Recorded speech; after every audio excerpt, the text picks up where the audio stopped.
Mesdames et messieurs, bonjour. Nous accueillons aujourd'hui Madame Esther Noum à notre émission Cookies Afro Eco TV. Bonjour Esther et bienvenue à l'émission Citoyenneté Eco. Comment allez-vous? Je vais très bien, merci. Alors, je vous explique un peu le concept de cette émission. Caucus Africain anime ses projets pour la promotion de la citoyenneté à Genève, dont l'objectif est de mettre en lien les minorités afrodescendantes avec les acteurs politiques, les leaders d'opinion, de manière à jeter les ponts, construire les liens, déconstruire les idées récits et promouvoir la dignité humaine. Voilà un peu le canevas de notre émission.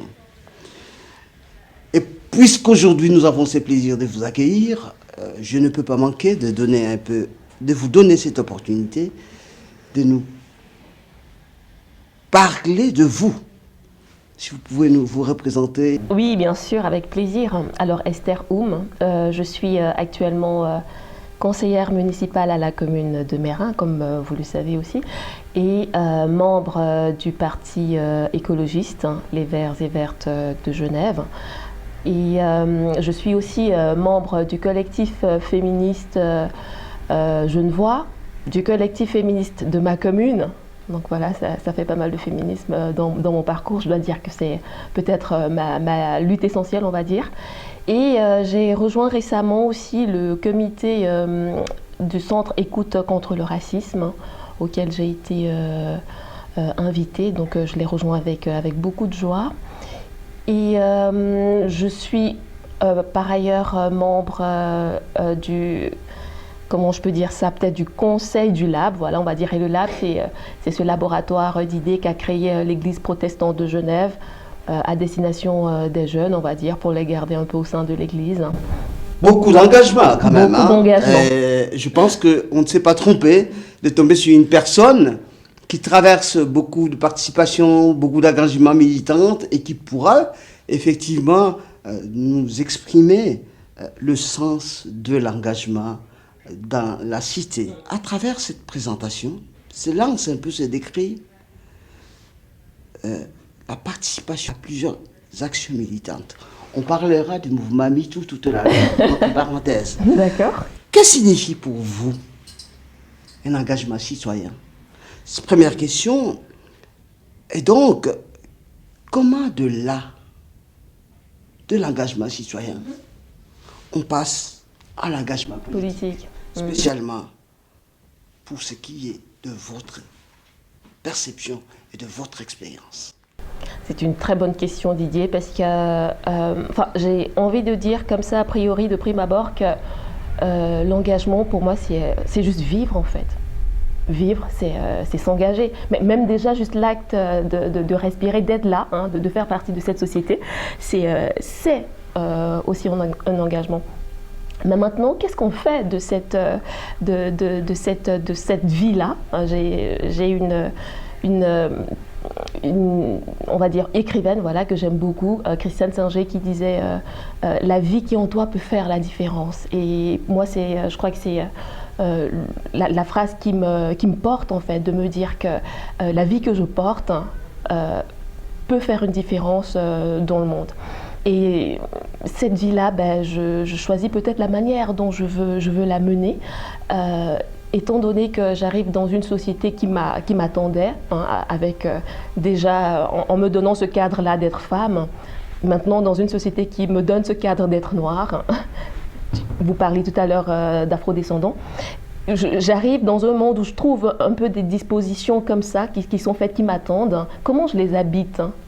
Est-ce que je me contente dans mon train-train d'aller de faire des études, de trouver du travail et puis de vivre un peu comme monsieur, madame, tout le monde? En fait, tout simplement, en ouvrant les yeux autour de soi, je me rends compte que ce n'est pas possible. Ce n'est pas possible de vivre comme si de rien n'était, de vivre comme si la vie était un long fleuve tranquille. Je crois que c'est bon pour les romans, les films. Mais dans la vraie vie, ben, tous les jours, c'est autre chose.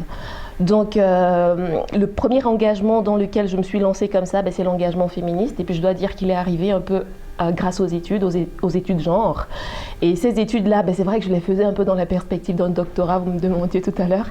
Et que j'ai, un projet de doctorat que j'ai abandonné à un moment donné. Mais par contre, les études genre, j'ai continué à les fréquenter, tout simplement parce que, en fait, ces études-là m'ont ouvert les yeux. Je me suis demandé, mais en fait, pourquoi tu as étudié autre chose avant? C'est ce qu'il fallait, c'est ce qu'il faut, et c'est ce qu'il faudrait que tout et toute citoyenne étudie, en fait, sa place un peu dans la société. Enfin, pouvoir découvrir que cette société nous met dans des catégories, hein, et ce n'est pas... certaines réalités que nous vivons ne sont pas tellement... on se sent mal à l'aise avec, on ne sait pas trop comment mettre les mots dessus. Grâce aux études genre, eh bien, moi j'ai pu trouver des mots à mettre sur certaines réalités. Et je dirais même que la prise de conscience par rapport au racisme, elle est passée aussi par rapport à ces études genre-là, aux découvertes que j'y ai faites. Alors moi, en découvrant que voilà, il y a que la société contraint certains itinéraires, je me dis, mais en fait, ce que je découvre là, il faudrait que je puisse peut-être le porter ailleurs. Il faudrait que je puisse contribuer à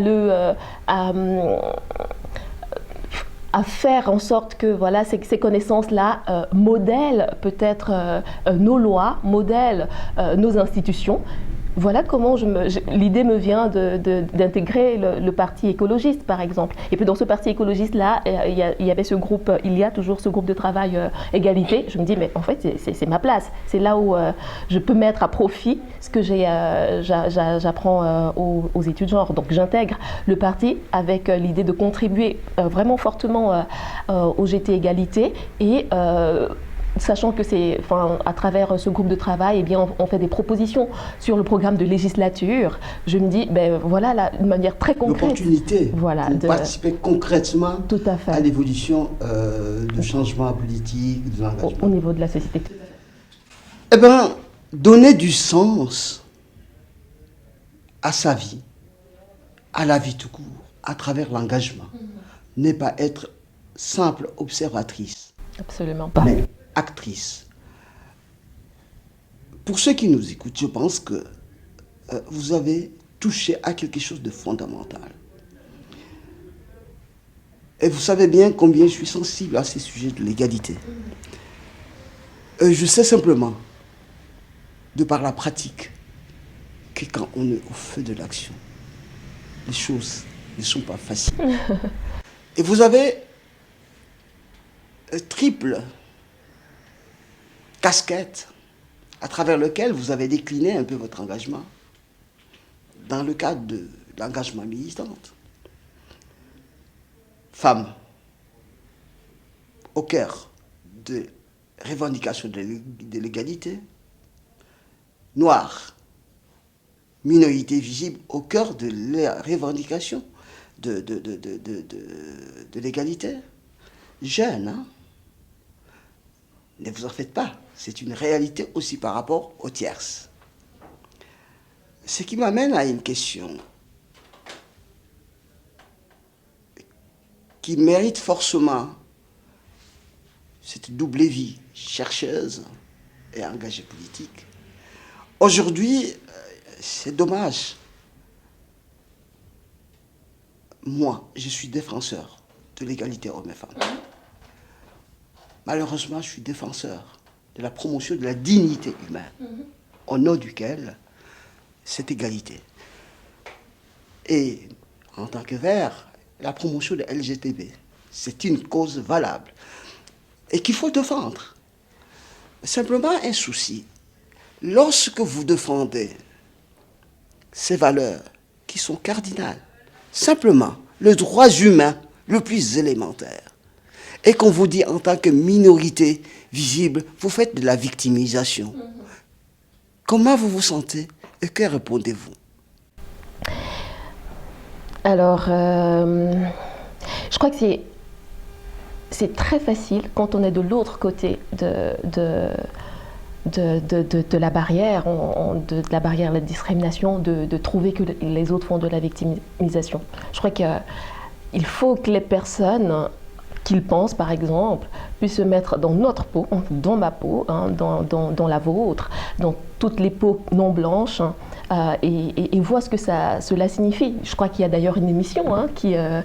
dans la peau d'un noir ou voilà comme ça qui essaye et un film aussi que j'ai vu récemment qui essayait de mettre en évidence un peu ce que cela peut être et je crois que voilà c'est trop facile c'est vraiment alors donc soit on ignore un peu les personnes qui tiennent ce type de propos en se disant elles ne savent pas de quoi elles parlent. Soit on essaye peut-être de rentrer dans une sorte de, je sais pas, du travail d'éducation, par exemple, parce que je dois avouer quand même que certaines réalités ne sont pas toujours... Enfin, vu qu'on est éduqué d'une certaine manière, on n'est peut-être pas éduqué aussi à remettre en question, on est même éduqué à oublier des fois nos privilèges. Enfin, il y a aussi toute une question d'éducation, par exemple, pour une personne qui pourrait vous répondre de cette manière-là. Donc, peut-être qu'il faudrait lui donner quand même la possibilité d'entendre, d'avoir accès à certaines connaissances. Et peut-être qu'à partir de là, ben, elle change de regard ou pas. Mais je crois beaucoup à l'éducation en fait. Je sais que moi, même personnellement, à part peut-être les malaises que je pouvais sentir par rapport à certains comportements que je voyais dans la société, moi-même je les reproduisais en fait, parlant même tout simplement du genre, hein, du sexisme, moi-même je les reproduisais. Moi je me souviens très bien que mon idéal de couple c'était par exemple d'avoir un garçon qui est grand, fort, et puis moi, qui suis-je dans ce couple-là? Et bien la petite, voilà, qu'on protège. Vous voyez? Donc, en fait, on est quand même éduqué à reproduire nous-mêmes. Certains schémas. Tout à fait. Parfois sans les comprendre. Sans les comprendre, tout à fait. Donc, je crois que l'éducation, elle est primordiale. Et elle se fait quand on est enfant, mais elle se fait aussi quand on est grand. Je crois qu'il ne faut pas avoir honte de dire qu'on ne sait pas, il ne faut pas avoir honte d'être curieux, curieuse, hein, de s'intéresser. Ben voilà, il y a ce mouvement LGBT dont vous parliez tout à l'heure qui émerge. Que dit-il? Que me dit-il? Il y a ce mouvement féministe qui se déploie et fait pas mal de bruit aujourd'hui. Que me disent-elles, ces femmes? Et je crois que c'est de cette manière-là qu'on s'éduque et qu'on avance. Donner l'opportunité aux gens d'apprendre avant de critiquer, de décortiquer, de comprendre par la voie de l'éducation. Et à ce titre, je vous propose un ouvrage qui vient de paraître, fantastique, sur la décortication au cœur de revendication de l'égalité. Ça s'appelle le déni blanc. Lorsque vous terminez cet ouvrage-là, que vous y croyez ou pas, je pense que votre perception change. Parce que vous comprenez le mécanisme historique, comment il crée de perception. Et c'est une bonne réponse. Donner l'opportunité à l'autre de comprendre, d'apprendre, et non pas être dans une logique de confrontation stérile. J'adore cette approche-là. Et comme engagé politique, ça revient d'ailleurs au cœur de ce que vous avez apporté comme réponse. Que signifie un mandat politique pour vous? Que représente un mandat politique? Très bonne question, Didier. Alors, je dirais qu'un mandat politique, c'est d'abord... il appartient peut-être d'abord à mon groupe politique. En fait, là, je l'ai compris un peu à mes risques et périls, on va dire. Ben, c'est l'exercice aussi. Hein. je le comprends, j'apprends. Hein. Là, je vais encore citer une autre de mes...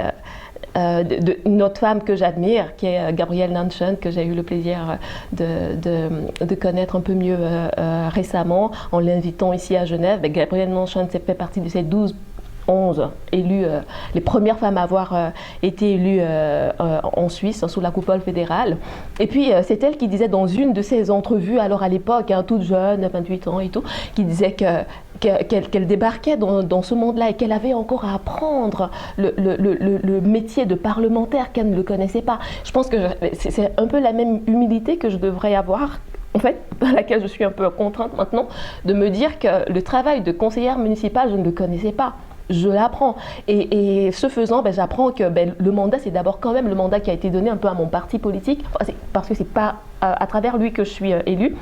Et par rapport au programme qu'on a présenté aux citoyens et citoyennes qui ont été, qui ont peut-être aimé ce programme-là, pour nous élire dans un premier temps, mais dans un deuxième temps, on est tout à fait consciente que les personnes qui votent choisissent quand même des noms aussi dans ces bulletins-là. Il y a des noms qui sont biffés et d'autres qui sont rajoutés. Et je crois que c'est aussi d'ailleurs pour cela qu'on nous donne l'opportunité de nous présenter aussi personnellement, de pouvoir dire aux autres ce que nous portons comme engagement, comme lutte. Hein. Et peut-être que des fois ces autres-là se sont reflétés dans ces luttes et croient en notre possibilité de les porter un peu plus loin. Donc voilà, il y a ce mandat politique. Donc le mandat politique il vient donc du coup déjà à travers mon parti politique, ce qu'il représente ce parti, le parti écologiste dans le monde, qu'est-ce que c'est? Le parti écologiste en Suisse, qu'est-ce que c'est? Le programme de législature de mon groupe politique dans ma commune, qu'est-il? Donc c'est d'abord au service de ce mandat-là que je suis, mais aussi ce que je co-construis avec les autres groupes politiques, hein, parce que voilà, mon groupe politique n'est pas le seul à vivre la période de législature. On nous perçoit aussi, en tout cas au niveau communal, comme un collège, on va dire. Donc il y a aussi cette capacité-là de travailler avec les autres qui est attendue de nous. Eh bien, là, sans vous interrompre, c'est comme si vous anticipez un peu certains sujets sur lesquels nous devons discuter. Mandat politique, programme auquel vous adhérez de votre parti. Vert. Mais il y a aussi votre sensibilité que vous apportez personnellement avec l'expertise qui est la vôtre, mais le vécu quotidien dans votre quartier et consorts. Ce sont des réalités qui me disent, et là, vous me dites, tenir compte des autres avec qui on doit co-construire. En Suisse, au cœur de la politique, il y a l'idée du consensus. Et c'est ce que j'adore en Suisse. Hein. Le consensus. Un élément culturel suisse. Comment on construit? On construit ces projets-là avec le Vert, le PS, le mouvement citoyen, tous les bords politiques. Cet exercice-là, dans quel état d'esprit vous êtes? Alors, je crois que c'est... On parlait d'éducation tout à l'heure, moi je dirais que c'est une bonne école. C'est une école pour moi, hein, personnellement, parce que voilà, quand on est habité par des idées, on a tendance à les porter, à les brandir, vraiment à vouloir qu'elles triomphent, hein, mais ce n'est pas toujours évident. Et comme on est dans une démocratie représentative, donc on a quand même besoin d'avoir des voix, on a besoin d'avoir une majorité, on a besoin d'atteindre ce consensus-là, sinon on n'aboutit à rien. Et bien voilà qu'entre en jeu l'art de... Alors, est-ce que c'est ce que je devrais alors appeler l'art politique? Je ne sais pas. Mais peut-être l'art de l'écoute, l'art de dire à l'autre ce qu'on pense, hein, mais aussi peut-être celui d'écouter l'autre pour voir comment la rejoindre et voir comment la rapprocher. Vous pouvez construire de choses ensemble. La rapprocher, ouais, partant de ses intérêts, des miens, des intérêts de la population, parce qu'au fond, on est au service encore de cette population, on est au service de la vie ensemble, en fait. Donc, je ne peux pas ignorer l'autre, c'est sûr. Je ne peux pas triompher tout seul, même si, évidemment, j'aime à croire que le féminisme, c'est vraiment la qualité suprême, je ne sais pas, ou l'égalité, c'est l'idéal suprême. Ok, mais ce ne sont que mes convictions, ce n'est que ma vision du monde, ce n'est pas nécessairement celle de l'autre. Mais comment est-ce que j'intéresse l'autre à cette vision-là, que j'estime être la bonne? Ce sera tout l'art, justement,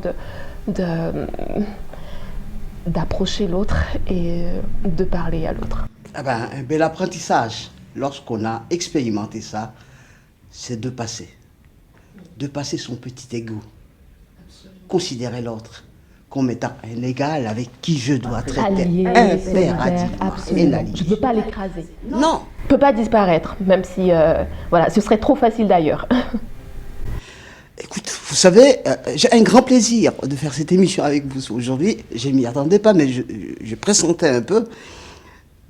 Et dans cette logique de co-construction, je vous prends peut-être à dépourvu. Pourriez-vous nous parler d'une préoccupation qui est la vôtre, que vous comptez à tout prix porter et défendre dans le cadre de votre mandat, de votre commune? Alors Didier, je crois que là, je vais tout de suite rebondir sur une... je vais saisir cette occasion pour parler de quelque chose qui émerge en ce moment seulement. Hein. Je n'avais pas forcément cette vision-là en début de mandat, mais j'arrive avec, ou du moins j'ai eu la chance de découvrir le concept d'assemblée citoyenne. Et je dois dire que ce concept rejoint mes convictions profondes, juste celle de... On parlait de co-construction, mais pour moi la co-construction ne se fait pas en excluant certaines personnes. Et de fait, certains et certaines citoyennes sont exclues encore aujourd'hui de l'activité politique, parce qu'il faut avoir la nationalité suisse par exemple pour participer, ou bien vivre depuis tel ou tel nombre d'années dans une commune pour participer. Voilà. Donc, pourtant, on a tous et toutes des choses à apporter à notre communauté. Et là, pour moi, le concept d'assemblée citoyenne, qui n'est encore pas parfait, c'est peut-être pas encore peut-être la grande participation à laquelle j'aurais pu rêver, mais elle a déjà pour moi le mérite de sortir un peu de la construction qu'on a actuellement de partis politiques, où voilà, je l'ai dit aussi moi-même, hein, je suis d'abord au service de la vision politique qui m'a porté à cette place-là, mais l'Assemblée citoyenne permet de tirer des citoyens et citoyennes au sort, et donc monsieur et madame tout le monde a la possibilité de participer à la vie de sa commune, à la vie peut-être de son canton, selon où elle est instituée, cette assemblée citoyenne. Et moi, cela me tient tellement à cœur, parce que je trouve que chacune de nous a la compétence, ou du moins devrait cultiver cette compétence à la citoyenneté, parce que pour moi, c'est carrément une compétence. Et des opportunités comme celle-là sont celles qui nous engagent à ouvrir les yeux sur cette compétence-là. Si on ne l'avait pas cultivée avant, eh bien, c'est l'occasion de la cultiver, mais au moins le pari qui est fait que toi, tel que tu es, tu peux apporter quelque chose à ta communauté, c'est pour moi vraiment quelque chose de très important. Surtout quand on apporte des sujets comme l'égalité, ou des sujets comme la transition écologique, la transition climatique qui est un sujet plutôt clivant. Je me dis que amener, et c'est encore vous qui le disiez avant, les personnes qui sont concernées, directement concernées parce qu'elles vivent ces questions voilà, au quotidien, leur donner la possibilité d'en parler, donc sortir de l'idéologie partisane. Construction théorique. Voilà, pour aller vers des personnes qui sont concernées, qui pourraient du coup donner leur point de vue, en bénéficiant bien sûr des avis d'autres parties prenantes, et par la délibération, on discute, hein, ça c'est vraiment très important. Et puis à partir de là, faire des propositions pour sa communauté, je trouve cela vraiment énorme. Dis donc, la participation citoyenne, des assemblées citoyennes, je pense que pour les jeunes qui nous écoutent, ils doivent avoir de réponses à leurs interrogations, à leurs questionnements. Le sens même de la vie, c'est à travers la construction avec l'autre. Comment je me positionne, comment je gagne son adhésion. Si les jeunes qui nous écoutent aujourd'hui peuvent tirer de leçons de ça, ça sera une grande fierté pour moi et pour toi, pour cette émission. Absolument. C'est ce que je rêve. Et j'aimerais que vous puissiez passer un message à cette jeunesse afrodescendante qui peut-être sont réticents, qui peut-être pensent que tous sont pourris. Non, je n'y crois pas. Quel est votre message à eux? Alors, mais je vais le leur donner très clairement, c'est juste de leur dire comme je l'ai annoncé dès le début, que la vie qui est en toi compte, hein, la vie qui est en toi peut faire la différence. Eh bien, que tu sois afrodescendant, afrodescendante ou voilà ou autre chose, hein, ne t'arrête pas aux étiquettes. Et ce qui compte pour toi aujourd'hui, c'est vraiment comment tu peux participer à la vie de ta société, avec qui tu es. Et puis je te dirais d'ailleurs que c'est une chance énorme d'être entre 2 ou 3 cultures, hein, ou plusieurs cultures. Des fois on est nous autres, afrodescendants et afrodescendantes. Et ça c'est un cadeau énorme d'avoir les pieds dans plusieurs univers. Et je crois que c'est notre vocation d'ailleurs, la vocation du multiculturel. Donc ça, cette place depuis laquelle tu peux parler est importante. Ce que tu vis, eh ben, tu peux le faire bénéficier aussi aux autres. Donc, je dirais que tu n'as vraiment pas à hésiter. Si les partis politiques ne t'intéressent pas, eh ben, il y a d'autres choses qui existent, à travers lesquelles tu peux te mobiliser, mais ne garde pas pour toi les trésors que tu portes. Mets-les en jeu et parie sur le fait que, ou du moins l'idée que la société peut en bénéficier parce que tel est le cas. Au terme de cette émission, Esther nous a apporté des propos convaincants. Dans la société, au lieu de rester se plaindre, observateurs ou observatrices, engagez-vous. Participez à la co-construction ensemble pour l'avenir de nos petits-enfants, nos enfants, pour le mieux vivre ensemble. Je vous invite à soutenir cette action en vous abonnant à cette émission, de manière à ce que le travail puisse continuer, qu'on continue à vous accompagner, à vous faire partager les expériences de ceux qui vivent dans nos assemblées délibératives. Je vous remercie pour votre participation. Bonne soirée.